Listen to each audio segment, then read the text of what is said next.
Olá, seja bem-vindo, bem-vinda. Chegamos na sétima videoaula do nosso plano de aula sobre o café. Esta é a sétima videoaula, num total de 9. Já estamos chegando ao fim. Quero agradecer a todos que têm contribuído, que têm curtido o nosso trabalho, que têm assistido, que têm aprendido, que têm interagido conosco. Nesta videoaula nós falaremos sobre o café e a política. Para começar, faremos um panorama histórico do século XIX.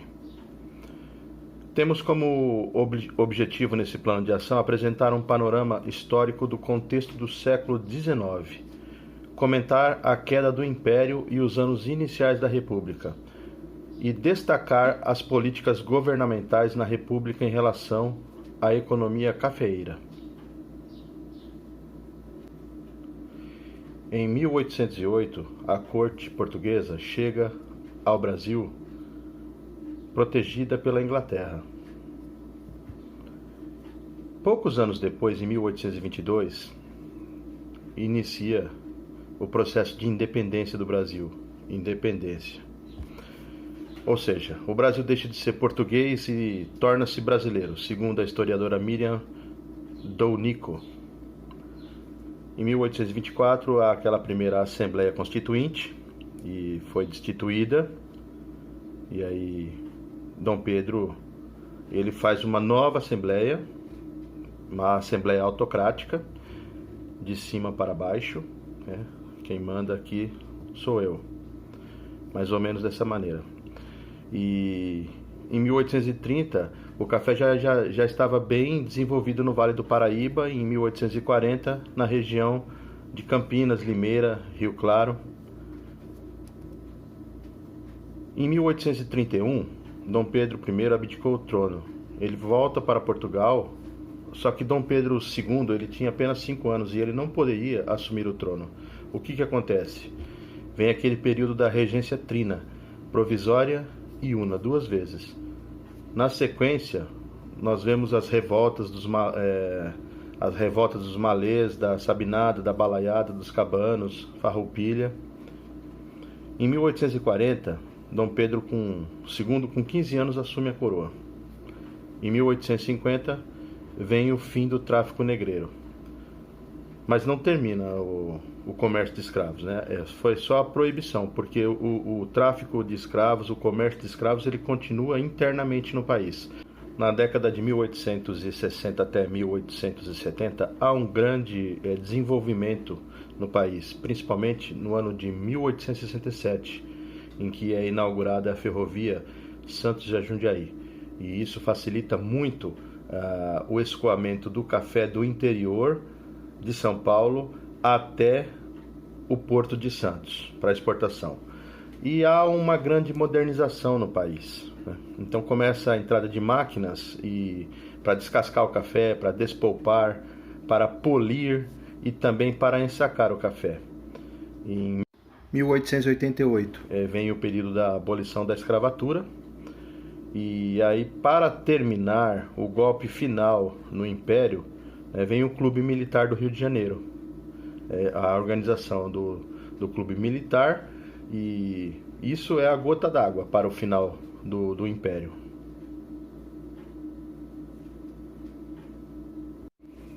O historiador Boris Fausto, ele ressalta que em 1872 o país, Brasil, continuava um país essencialmente agrícola, ou seja, considerando as pessoas em atividade em 1872, 80% dedicava-se ao setor agrícola. Veja, a maior parcela da população estava no setor agrícola, 80%. 13% nos serviços e 7% na indústria. A indústria ainda estava iniciando, era um começo da nossa indústria. Ou seja, o país essencialmente agrícola, 80% trabalhando na agricultura. A polarização. Esse é um tema que vem de um bom tempo atrás. Você pensa que é só hoje que havia disputa entre direita, esquerda, democratas, liberais, né? Não, isso aqui no país sempre houve. Então, naquela época ali no século XIX, havia uma elite e uma polarização. Era uma disputa entre os conservadores e os liberais. Vamos ler aqui o que a historiadora Miriam Dounikoff, ela diz: regiões heterogêneas e população heterogênea, separada entre escravos, libertos e livres. Veja que não era algo único, então era uma mistura muito grande. Escravos, libertos e livres. Negros, pardos, indígenas e brancos. Pobres e ricos. A elite que assumiu a direção política após a independência empenhou-se na organização de um Estado nacional capaz de gerir esta heterogeneidade, o que significa exercer a sua soberania sobre um território definido, organizar um governo representativo e criar uma identidade nacional. Então a elite tinha esse objetivo: ser soberana no território, organizar um governo representativo e criar uma identidade nacional. Mas olha só as dificuldades. Veja como um país heterogêneo, assim, com uma mistura muito grande, escravos, libertos, livres, indígenas, negros, pardos, brancos, pobres e ricos, muito difícil de se criar, né, uma identidade nacional nesse sentido. E aí quem dominava? A elite. Não havia consenso no interior da elite sobre o caminho a ser adotado. Havia divergências significativas. Diferentes projetos de Estado e de nação se confrontavam, ou seja, havia os conservadores e havia os liberais. Então era uma guerra. Quero que seja assim, quero que seja assado. Então não havia consenso de como fazer esse projeto de território nacional, de gerir o Estado, de alavancar o país. Havia, sim, essas disputas.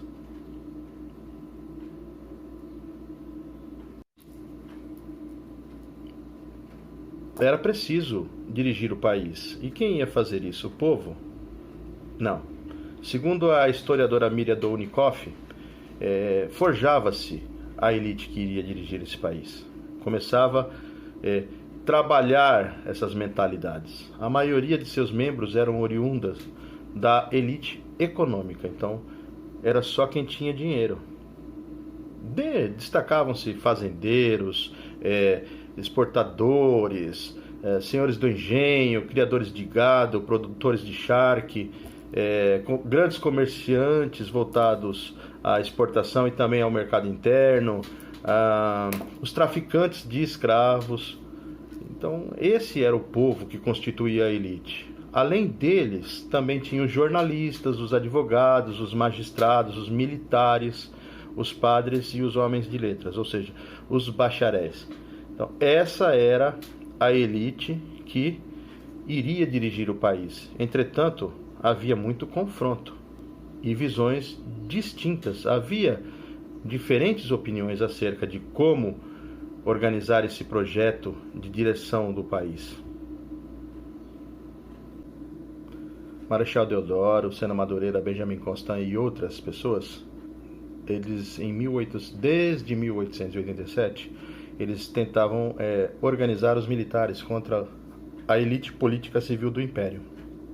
Neste ano, fundaram o Clube Militar lá no Rio de Janeiro, sob a presidência de Marechal Deodoro, e depois em outras províncias, com objetivos claramente políticos. Uma dessas iniciativas do Clube Militar foi publicar a sua rejeição a caçar os escravos rebelados e fujões, aqueles que fugiam da escravidão, das fazendas.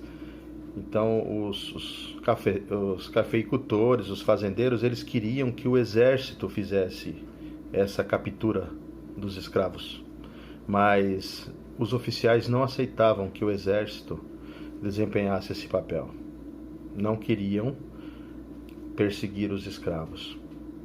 Já não queriam mais perseguir os escravos.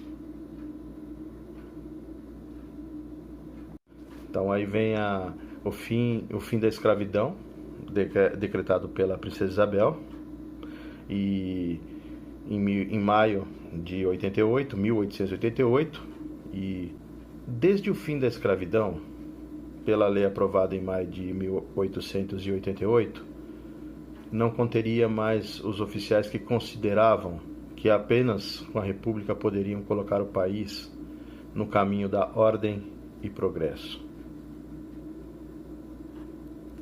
O 15 de novembro de 1889 é a proclamação da nossa República e, consequentemente, a queda do Império. Segundo a historiadora Miriam Downikoff, ela diz assim, que a proclamação da República no Brasil acabou sendo o resultado da ação dos militares, para alguns historiadores, um golpe militar.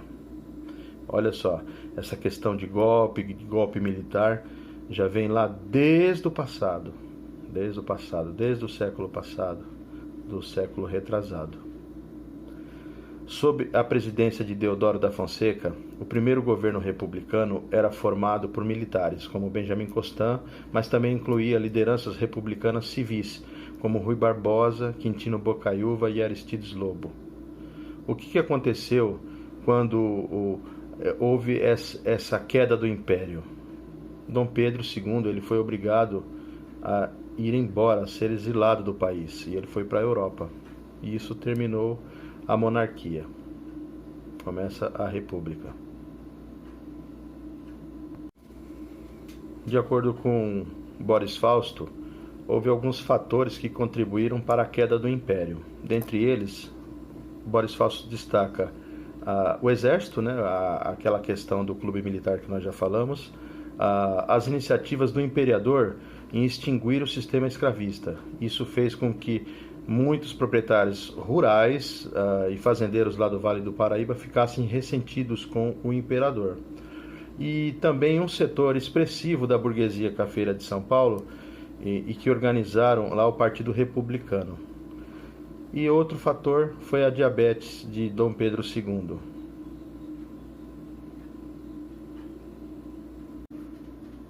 Vamos entender aqui como que se dá o início da República, segundo Boris Fausto. Ela, em primeiro lugar, ela tinha que ter ordem e progresso. Então, progresso significava a modernização da sociedade através da ampliação dos conhecimentos técnicos, do industrialismo e da expansão das comunicações. O país, que era um país essencialmente agrário, ele precisava mudar, ele precisava se modernizar, e era isso que estava começando a acontecer. Na primeira Constituição Republicana, promulgada em fevereiro de 1891, veja, a República foi proclamada em 1889. Já em fevereiro de 1891, inspirou-se no modelo norte-americano. Então a gente já foi copiando ali a Constituição norte-americana, consagrando a República Federativa Liberal.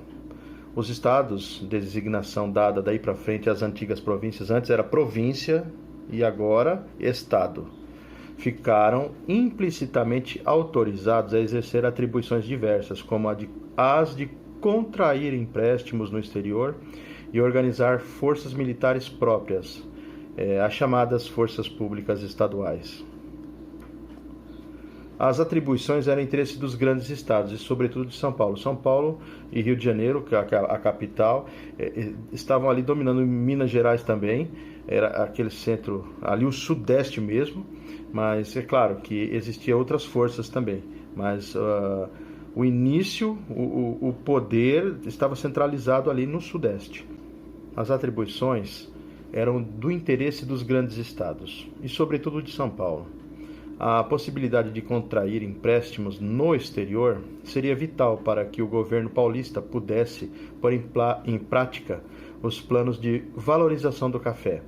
A Constituição inaugurou o sistema presidencialista de governo. O poder executivo, que antes coubera ao imperador, seria exercido por um presidente da República, eleito por um período de 4 anos. Note bem que o primeiro presidente ele foi eleito por voto indireto, não foi o povo quem elegeu, foi indireto.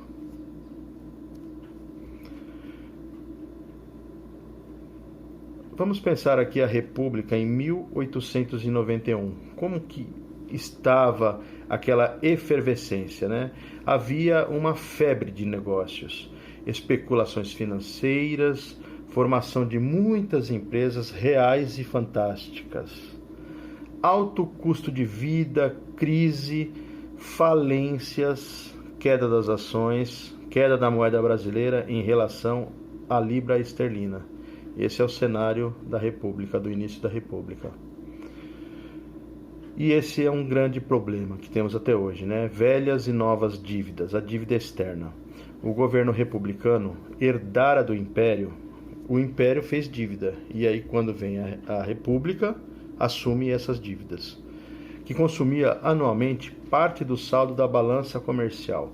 O quadro tendeu-se a agravar, ficar pior a cada vez no curso da década de 1890, com o aumento do déficit público. Muitas despesas relacionavam com os custos das operações militares naquele período incerto.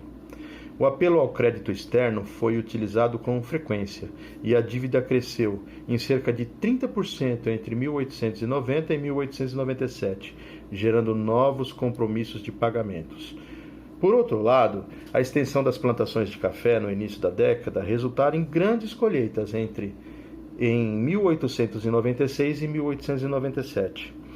A ampliação da oferta do produto no mercado internacional provocou acentuada queda dos preços e uma redução do ingresso de divisas. Resultado, foi necessário fazer mais empréstimos para pagar os juros. E de onde foi tirado esse dinheiro? Das rendas da alfândega do Rio de Janeiro, como garantia e proibição de mais empréstimos até junho de 1898. Vamos entender como era o desenvolvimento econômico e social das cidades. Era um momento frenético, conforme diz Delgado. Havia uma vertigem e aceleração do tempo. Esta seria sem dúvida a sensação mais forte experimentada pelos homens e mulheres que viviam ou circulavam pela capital, nas ruas de Rio de Janeiro, na virada do século XIX para o XX. Ainda que de forma menos contundente, o mesmo sentimento estaria presente nas principais cidades brasileiras, que tal como a cidade capital, cresciam como nunca. Tornavam complexas as suas funções e recebiam levas de imigrantes europeus que atravessavam o Atlântico em busca do sonho de fazer a América. Tudo parecia um ritmo alucinante.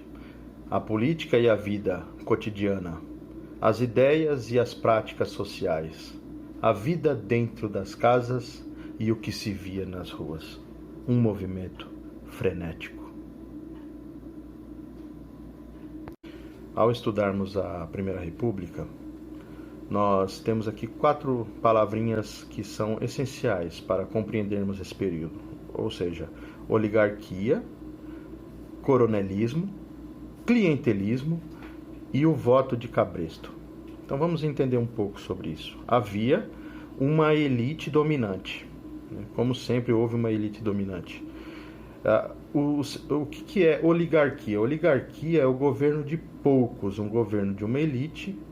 E, ou seja, naquela época eram os cafeicultores que defendiam os seus interesses. Havia um coronelismo. O que é isso? É um poder social local. Né? Quem já viu aquelas novelas que tem os coronéis, né, nas fazendas, né, aquela figura daquele homem empoderado, que era soberano, que mandava e desmandava, e que gritava e que agia, e aí o poder estava dentro das palavras dele. Então, e isso era feito por meio da violência. E quando não era feito pela violência, era pela troca de favores. Então, aí vem o clientelismo, que é a troca de favores. Era uma população de baixa escolaridade e de camadas populares menos politizadas que se deixavam levar ou com medo ou pela força do coronel, né, e acabavam fazendo aquilo que o coronel ditava. Aí vem um detalhe muito importante, que é o voto de cabresto. Então havia eleições e os eleitores, e aí os coronéis empregavam a força e levavam os seus eleitores para as votações e já com as cédulas marcadas. E se não obedecesse, com certeza perderiam seus favores e seriam até violentados. Era assim que funcionava. Por isso que eu separei e destaquei essas palavras: oligarquia, que era o poder na mão de poucos, o coronelismo, que era o poder na força e também na troca de favores, o clientelismo, que era aquela acomodação ou pelo medo e da violência, ou então uma troca de favores, um interesse pessoal dos mais pobres, das camadas mais populares, menos politizadas, e automaticamente a obediência ao voto de cabresto, né? Então era um cabresto, punha-se um cabresto e obedecia cegamente aquilo que o coronel ditava, as ordens do coronel, porque se não obedecesse, automaticamente apanhava ou então perdia os seus benefícios. E para entender assim a questão da política de valorização do café, em primeiro lugar, em 1895 houve uma produção excedente, produziu muito mais do que o mercado externo consumia. Se a oferta foi maior que a procura, o que aconteceu? A queda dos preços. E ocorrendo essa queda dos preços, o que aconteceu? Então, sempre tem uma consequência, né, gente? Houve uma produção maior do que o mercado externo consumia, automaticamente a oferta foi maior que a procura e houve uma queda de preços, e foi necessário que o governo estadual e federal fizesse uma intervenção. De que forma? Fazendo empréstimos ao exterior. E as consequências desses empréstimos caiu nas costas de quem? Do povo. Era a população que pagava por isso, né? E quem se beneficiava eram os grandes produtores de café.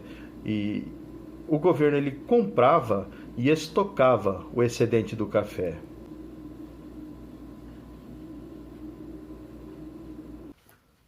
Para entendermos a política do café com leite, eu selecionei aqui um exercício que caiu no Enem de 2017.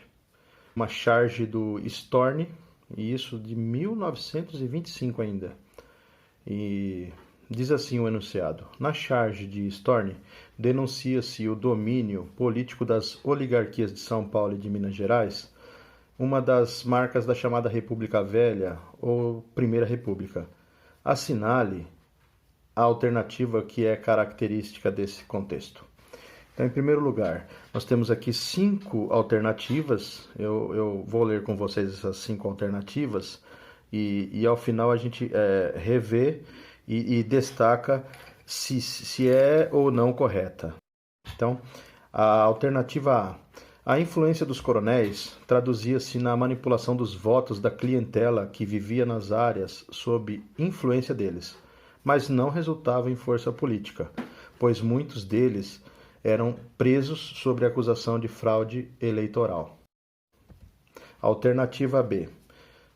Rio Grande do Sul, Maranhão e Ceará, os principais estados produtores de café, oficializaram em 1906 um programa de valorização do produto por meio da assinatura do Convênio de Taubaté. Alternativa C. A charge de Storni vincula-se à chamada política café com leite, associada à alternância de São Paulo e Minas Gerais no controle da presidência da República, impedindo a participação de outros estados brasileiros. Alternativa D. Durante a Primeira República, emergiu no campo uma série de conflitos sociais que expressavam as limitações da jovem República Brasileira em garantir a todos as conquistas da modernidade, sendo exemplo desse período o movimento das diretas já. Alternativa E. O Estado tornou-se empresário em setores considerados básicos ou essenciais para o desenvolvimento industrial, criando companhias estatais como a Companhia Siderúrgica Nacional, a CSN, e a Companhia Nacional de Álcalis. Vamos analisar uma por uma delas. Primeiro, a alternativa A. A influência dos coronéis traduzia-se na manipulação dos votos da clientela que vivia nas áreas sob influência deles, mas não resultava em força política, pois muitos deles eram presos sob a acusação de fraude eleitoral. Esta não é verdade, não é verdadeira, ela é falsa. Por quê? Porque os coronéis tinham influência e manipulavam os votos da clientela que viviam sobre as influências deles. Isso daí é correto, mas a segunda parte, né, após a vírgula, nós vemos já os erros, né? Mas não resultava em força política. Mentira, porque eles tinham muita força política. Aí eles justificam, pois muitos deles eram presos sob acusação de fraude eleitoral. Não acontecia nada para os coronéis, né? Eles mandavam e desmandavam. Então essa daí a gente já descarta. Alternativa B. Rio Grande do Sul, Maranhão e Ceará. Os principais estados produtores de café. Não. Nós temos visto até essa videoaula, nas videoaulas passadas, e sabemos sobre os livros de história, que os principais produtores de café centram-se no sudeste do Brasil, que seria São Paulo, Rio de Janeiro e Minas Gerais. Então, essa também está incorreta. Já de cara, a gente já descobre isso.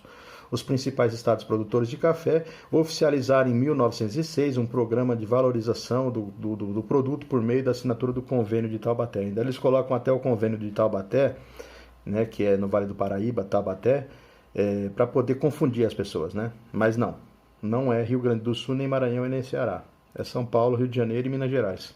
Essa também está descartada. Vamos para a alternativa C. A charge de Storni vincula-se à chamada política café com leite, associada à alternância de São Paulo e Minas Gerais no controle da presidência da República, impedindo a participação de outros estados brasileiros. Essa é totalmente correta. Você vê lá na charge lá, os coronéis lá de São Paulo e de Minas Gerais. E o restante de baixo lá na parte de baixo, tentando alguma coisa, tentando subir, tentando ficar ali junto deles, pedindo, implorando favores e tal. Então é mais ou menos isso, né? São Paulo e Minas Gerais se alternaram na presidência. Quando não era um presidente paulista, era um mineiro. E sempre foi assim durante aquela época da política do café com leite. Por isso o nome café com leite, né? Minas e São Paulo.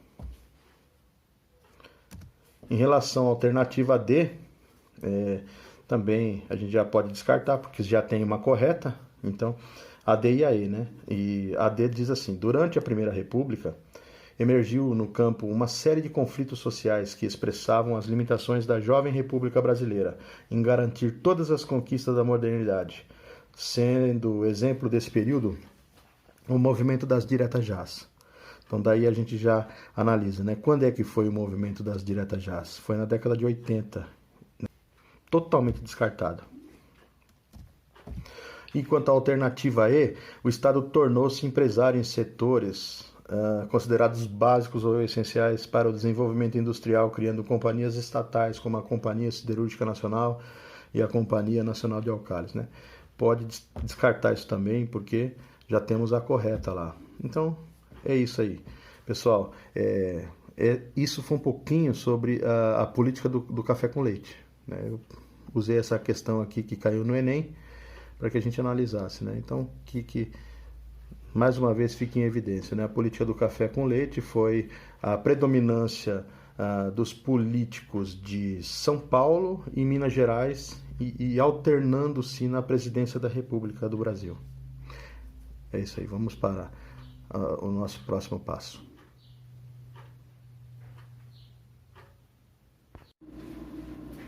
Segundo o professor Tomasi, a mudança e a transformação social no Brasil, ela foi feita através da ordem e do controle. Ou seja, são termos assim positivistas que permeavam ali a ideologia da República. Quando analisamos a instalação da República no Brasil, percebemos que houve somente uma mudança nas estruturas políticas e na organização do poder, mas os que dominavam o Império continuavam a dominar a República. Não é à toa que o lema da República, expresso até hoje na bandeira nacional, é ordem e progresso. Isto é, o progresso é bem-vindo desde que ocorra de acordo com a ordem estabelecida. Esse aí é as considerações do professor Tomasi.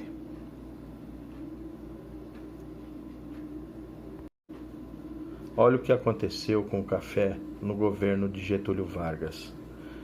Houve uma compra desse excedente de café e houve uma destruição desse café. Em julho de 1931, o governo compra o excedente de café e destrói parte do produto. Como ele fez? Ele queimou esse produto. Para quê? Para reduzir a oferta e sustentar o preço do café no mercado internacional. O governo Vargas não abandonou e nem poderia abandonar o setor cafeeiro. Tratou, porém, de concentrar a política do café em suas mãos, o que ocorreu a partir de 1933 com a criação do Departamento Nacional do Café, o DNC. A destruição do café só terminou em julho de 1944. Em 13 anos foram eliminados 78,2 milhões de sacas, uma quantidade equivalente ao consumo mundial de 3 anos. Tem uma história que diz assim, tem relatos que dizem que lá de São Bernardo do Campo, lá de cima da serra, se sentia o cheiro da queimada do café. Lá em Santos, né, subiu e foi uma destruição total do café. Isso na ganância de se produzir muito, não ter como vender, o mercado desvalorizar o produto e ter muito excedente. Teve que fazer o quê? Queimar, jogar fora. Esse é o nosso capitalismo.